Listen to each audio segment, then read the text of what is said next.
Olá, querido irmão, prazer ter você aqui conosco em nosso canal, onde nós iremos aqui continuar estudando a palavra de Deus. E nessa continuação vamos aqui retomar o nosso estudo do livro de Atos, e nós paramos então na última live no capítulo 6. Hoje nós daremos essa continuidade, e hoje nós estudaremos dos versículos 8 ao 15, tá bom? Então nós ficaremos nesse trecho. Atos, capítulo 6, do 8 ao 15.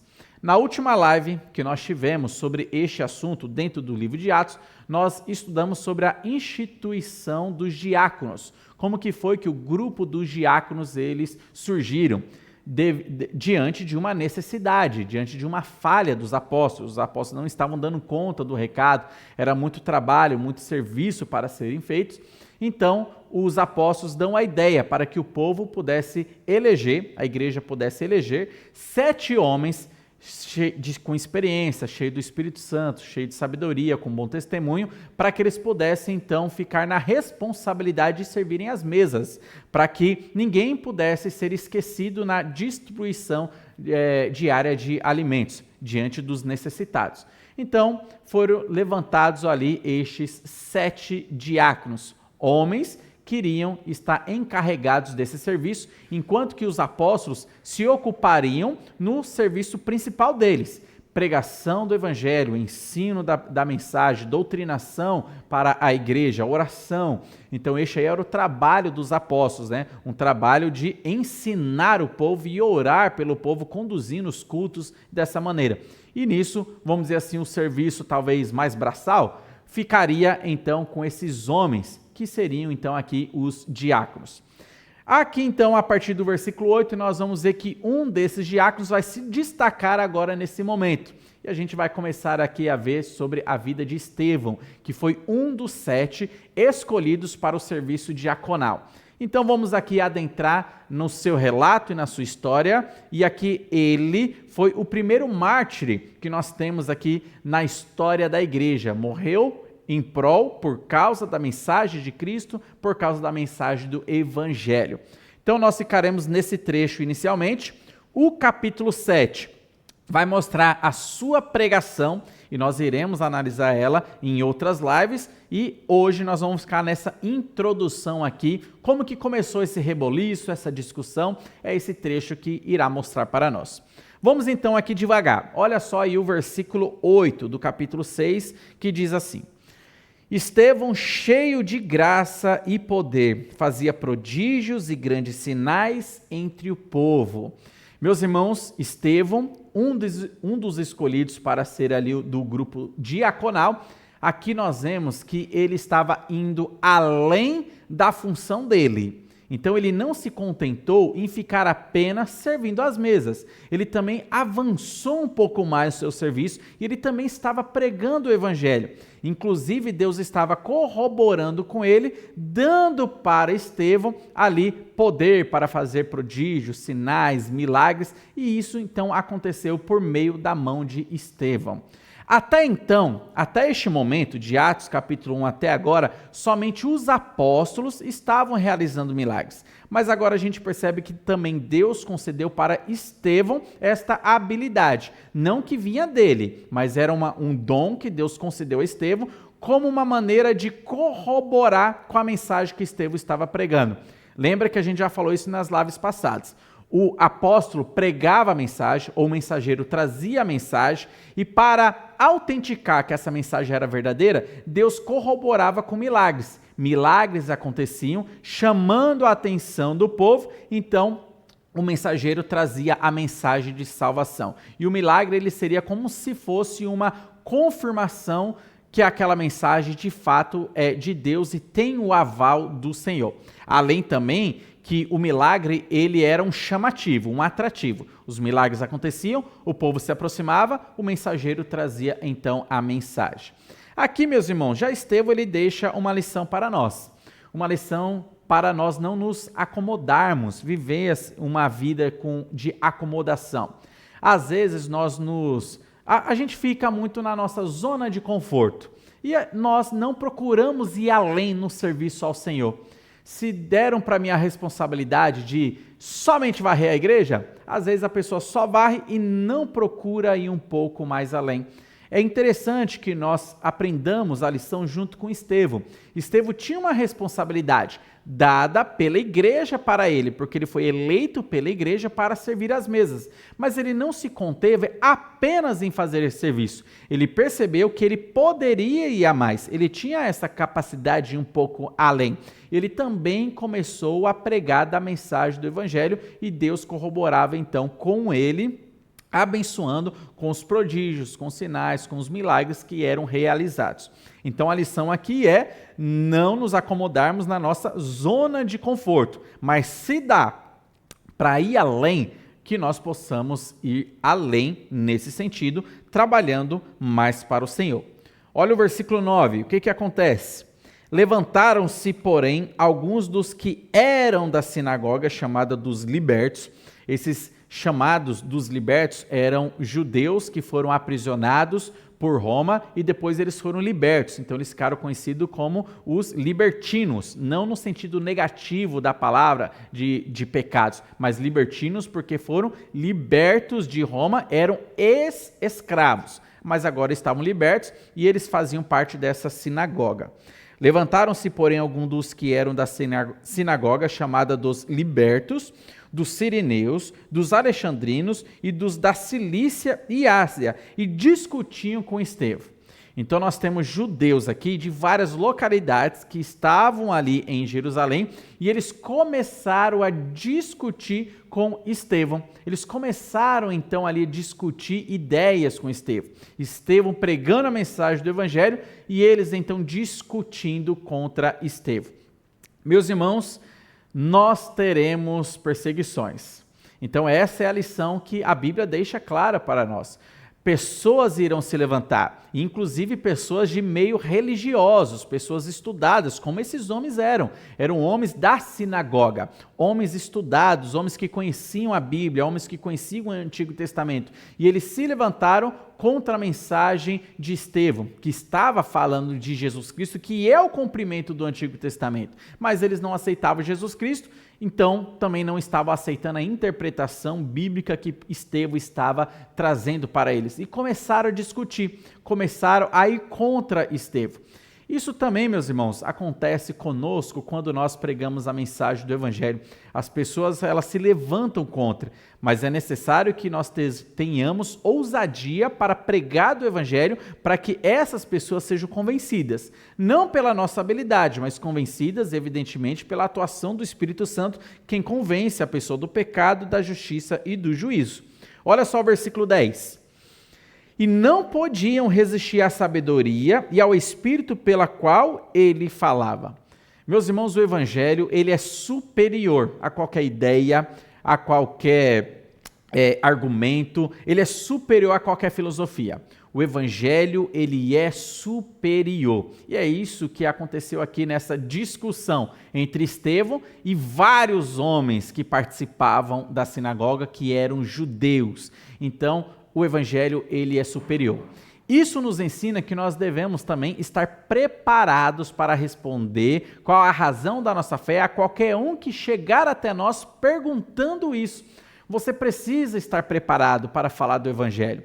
Infelizmente, nós vivemos numa era onde o cristianismo ele tem sido ralo, raso, fraco, sem profundidade, sem raiz, e pessoas têm adentrado ao cristianismo e não tem embasamento, não tem estudo bíblico, não sabe o que a Bíblia diz. Quando vai conversar com alguém com religião diferente, como um católico, como um testemunho de Jeová, como um adventista, como qualquer outra pessoa, uma pessoa que é ateia também, a pessoa não tem argumento para falar com essas pessoas, não consegue expor a Bíblia na sua clareza e a racionalidade da nossa fé. Meus irmãos, é interessante que nós estejamos preparados, como Estevão estava preparado. E ele falava e as pessoas não podiam contra ele. Perceba, Estevão ele tinha conhecimento das Escrituras. Nós precisamos conhecer as Escrituras. Nós vivemos numa era em que os cristãos, né, dito gospel, eles não conhecem as escrituras. Conhecem muito de música, conhecem muito de louvor, conhecem de fulano que canta tal música, isso e aquilo, conhecem de bandas, conhecem de grupos musicais, tem esse conhecimento, mas não conhece das escrituras. Não sabem nada de Gênesis, Êxodo, Levíticos, Números, Deuteronômio, não sabem nada de Mateus, Marcos, Lucas e João, Romanos, Apocalipse, não conhecem as Escrituras. É necessário conhecer as Escrituras para falar das Escrituras, porque senão passarão vergonha ao conversar com um ateu, passarão vergonha ao conversar com um católico, passarão vergonha ao conversar com testemunha de Jeová. Inclusive, alguns desses que iniciaram a sua vida no cristianismo sem conhecer as escrituras, ao conversar com o TJ, eles migraram para o grupo dos testemunhos de Jeová, porque os testemunhos de Jeová os convenceram, e ele, não tendo embasamento, mudou de lado. Outros foram para o catolicismo, outros vão para os adventistas, ou cada um, e tem gente que até ateu acaba virando, porque não tem embasamento nas escrituras. A gente precisa ter, nós precisamos ter, como Estevão ele tinha, e conversava, e ninguém podia com ele, porque ninguém conseguia comparar ali, ou contradizer a mensagem do evangelho que estava sendo pregado por Estevão, mediante o poder do Espírito Santo. Olha só o versículo 11 e 12, dizem assim: Então subornaram homens que dissessem: Temos ouvido este homem proferir blasfêmias contra Moisés e contra Deus. Sublevaram o povo, os anciãos e os escribas, e, investindo, o arrebataram, levando-o ao sinédrio. Meus irmãos, parece que a história está se repetindo aqui, né? Assim como aconteceu com Jesus Cristo, que foi censurado, que foi perseguido pela liderança religiosa, levaram Jesus Cristo também para o sinédrio. Pegaram pessoas ali, pagaram essas pessoas para que essas pessoas mentissem contra Jesus, levantassem argumentos contra Jesus Cristo, caluniando de Jesus. Assim agora também acontece com os discípulos de Jesus. Assim agora está acontecendo com Estevão.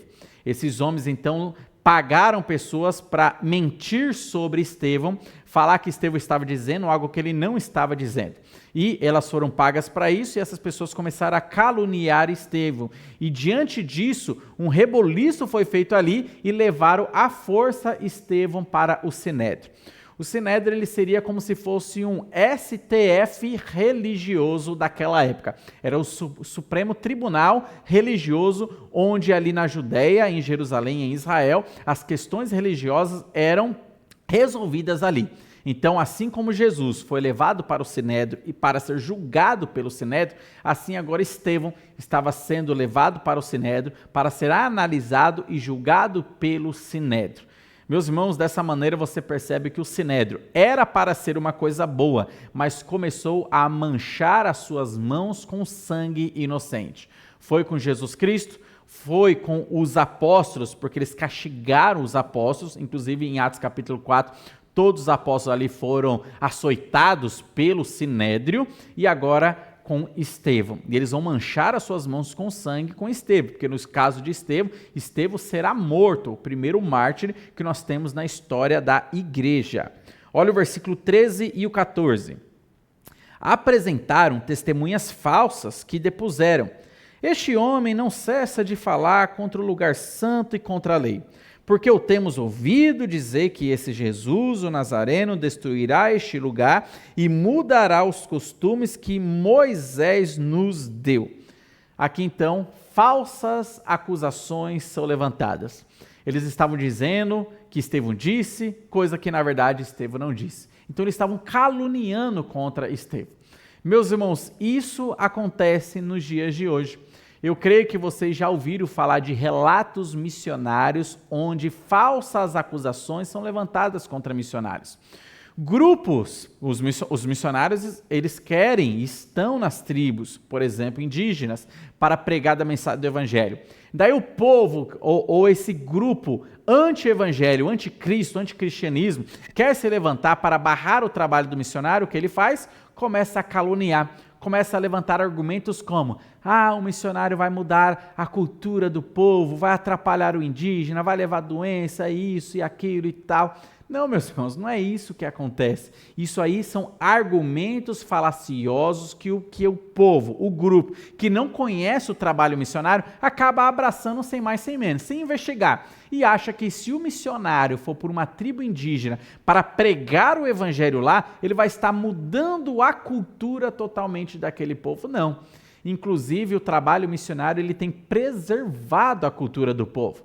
Você sabia que o missionário, ao chegar numa localidade onde eles não têm a grafia, a escrita, a sua comunicação é somente oral, o missionário trabalha fazendo ali a grafia daquela língua, eternizando aquela língua para que ela não morra, porque uma língua que não é escrita, não tem registros dela, históricos dela, ela logo pode ser modificada e morrer e acabar. Mas quando se tem um registro, quando se tem a grafia, ela será eternizada desta maneira.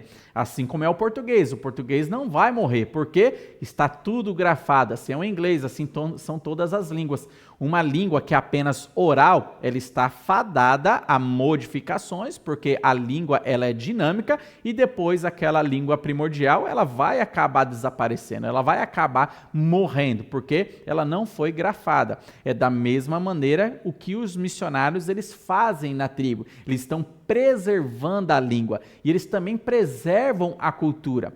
Lógico e óbvio que a Bíblia vai modificar aquilo que culturalmente é aceito, mas que é pecaminoso. Então, por exemplo, o infanticídio, a morte de bebês. Vocês sabem que em algumas localidades, algumas tribos, eles matam bebês por causa da crença deles. Então, em algumas localidades, se nascem gêmeos, na crença deles, eles falam, não, um desses aqui é espírito mau, então tem que matar um. Então eles pegam e matam muitas vezes de forma brutal uma dessas crianças que não era para morrer. Olha só, mas eles matam. Quando o evangelho chegar nessas localidades, como já aconteceu, chegando nessas localidades, o pessoal começa a perceber, puxa, a gente estava fazendo coisas erradas, pecaminosas contra Deus, matamos um bebê. E aí, dessa maneira, essa parte da cultura que é pecaminosa é então modificada, mas não a cultura em si. Pelo contrário, o evangelho ele até eterniza uma cultura. Por exemplo, como eu trouxe para vocês, a questão da linguagem, não modificando, mas realmente trazendo benefícios. É isso, meus irmãos, que o evangelho ele faz. Ele traz benefícios nesse sentido. Então, falsas acusações sempre vamos ter, infelizmente, porque o pessoal não conhece e abraça qualquer tipo de falsa acusação. Foi isso que aconteceu também com Estevão, aconteceu com Jesus Cristo, com os discípulos e acontece também com os pregadores do evangelho dos dias de hoje, aos missionários também. Pregando o evangelho, muitas acusações falsas contra eles acabam sendo levantadas e acreditadas. Infelizmente isso, o pessoal dá crédito a essas falsas acusações. Olha o versículo 15 então. Todos os que estavam assentados no sinédrio, fitando os olhos em Estevão, viram o seu rosto como se fosse rosto de anjo. Meus irmãos, eu achei interessante esta expressão. Estevão, então, foi levado à força para o sinédrio, foi acusado falsamente de que ele estaria pregando contra Moisés, contra os ensinos de Moisés, contra os costumes de Moisés, e quando o povo... O pessoal do Sinédrio, liderança religiosa, olhou para Estevão, eles viram Estevão com um semblante angelical, um semblante resplandecendo uma luz diferente. Eles perceberam, opa, aqui está alguém que é diferente. Me parece que Deus estava, nesse momento, trabalhando para com o povo. Por quê? A acusação que foi feita para com Estevão é que ele estava pregando contra Moisés, contra os ensinos de Moisés, contra o templo, pregando contra aquilo que o Antigo Testamento diz. Mas esse ato de resplandecer o rosto de Estevão como se fosse um rosto angelical, parece arremeter aquela ideia de quando Moisés ele desceu do monte com o seu rosto também resplandecente, mostrando essa luz divinal para o povo. O que Deus estava querendo mostrar aqui para eles? Que Estevão não era contra Moisés. Lembra desse relato? Está lá em Êxodo, eu quero ler para você, Êxodo capítulo 34, versículos 29 e 30, só para você recordar deste evento.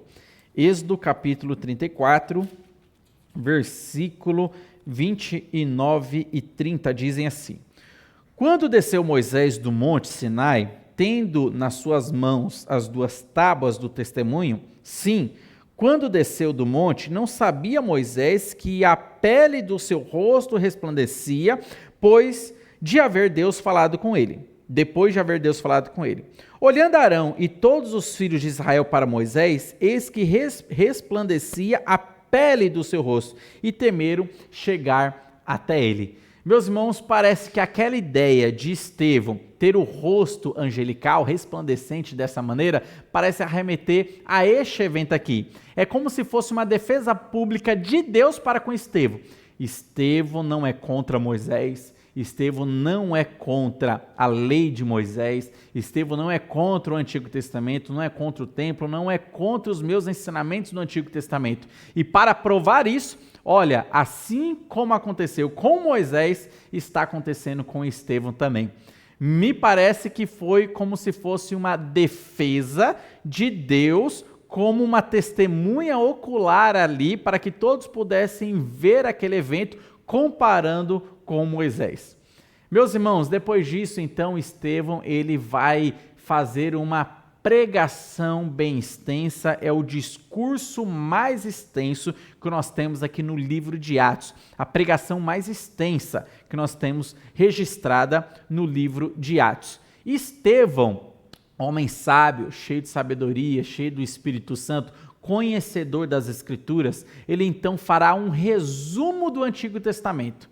Olha só que interessante, ele vai cantar a Bíblia, ele vai contar a Bíblia, ele vai falar da Bíblia desde o início até Jesus Cristo, mostrando e provando dessa maneira que todo o Antigo Testamento ele culmina na pessoa de Cristo. Esse mesmo Cristo que os judeus, a sinagoga, o sinédrio rejeitou. Então aqui nós veremos nas próximas lives a mensagem de Estevão, a pregação que ele fez, o resumo do Antigo Testamento. E aí fica uma lição de casa para você. Talvez você não conheça muito ainda o Antigo Testamento, talvez por não ter lido. Comece então lendo o capítulo 7 de Atos, que você vai ter um resumo. Daí depois você pode começar ali estudando no Antigo Testamento. Mas vá primeiro para esse resumo, para que você já tenha uma base. E nós notaremos nas próximas lives esta mensagem então. Que Deus abençoe sua vida, esteja nos acompanhando nos nossos próximos estudos e espero que tenha sido abençoador, ou tenha sido abençoador essa série que nós estamos passando por aqui dentro do livro de Atos. Que Deus abençoe toda a sua casa.